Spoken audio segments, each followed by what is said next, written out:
അമ്മേ നാരായണമന്ത്രം ഭക്തർക്ക് ആശ്വാസവും ശക്തിയും നൽകുന്ന അതിശക്തമായ ഒരു പ്രാർത്ഥനയാണ്. ആദിശക്തിയായ ജഗദംബികയെയും മഹാവിഷ്ണുവിനെയും ഒരേപോലെ ആരാധിക്കുന്ന ഈ മന്ത്രത്തിന്റെ പ്രാധാന്യം താഴെ പറയുന്നവയാണ്. ഉത്ഭവം. ഈ മന്ത്രത്തിന്റെ ഉത്ഭവം പ്രധാനമായും ദേവീമാഹാത്മ്യവുമായും ഭക്തിപ്രസ്ഥാനവുമായും ബന്ധപ്പെട്ടിരിക്കുന്നു. നാരായണീ നമോസ്തുതേ എന്ന സ്തുതിയിൽ നിന്നാണ് ഇതിന്റെ സത്ത വരുന്നത്. കേരളത്തിലെ പുണ്യക്ഷേത്രങ്ങളായ ചോറ്റാനിക്കര, കൊടുങ്ങല്ലൂർ എന്നിവിടങ്ങളിൽ ഈ മന്ത്രത്തിന് വലിയ പ്രാധാന്യമുണ്ട്. ആദിപരാശക്തിയെ നാരായണി, വിഷ്ണുവിന്റെ സഹോദരി അല്ലെങ്കിൽ വിഷ്ണുമായ ആയി സങ്കൽപ്പിച്ചാണ് ഈ മന്ത്രം ഉരുത്തിരിഞ്ഞത്. ശക്തിയും പ്രാധാന്യവും. ഈ മന്ത്രം കേവലമൊരു നാമമല്ല, മറിച്ച് ശരണാഗതിയുടെ പ്രതീകമാണ്. ഇതിന്റെ പ്രധാന ഗുണങ്ങൾ ഇവയാണ്. മാനസിക സമാധാനം. മനസ്സിനെ അലട്ടുന്ന ഭയവും ആശങ്കകളും നീക്കാൻ ഇത് സഹായിക്കുന്നു. സംരക്ഷണം.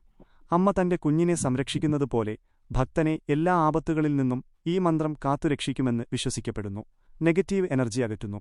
വീടുകളിലോ മനസ്സിലോ ഉള്ള ദുർവിചാരങ്ങളെ അകറ്റി പോസിറ്റീവ് ഊർജ്ജം നിറയ്ക്കാൻ ഈ ജപം ഉത്തമമാണ്.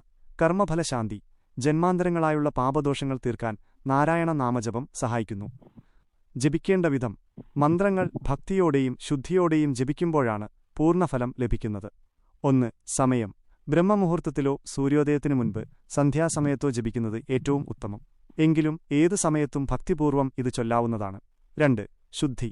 കുളിച്ച് ശുദ്ധിയായി നിലവിളക്ക് കൊളുത്തിവെച്ച് അതിനു മുൻപിലിരുന്ന് ജപിക്കുന്നത് മനസ്സിന് ഏകാഗ്രത നൽകും. 3.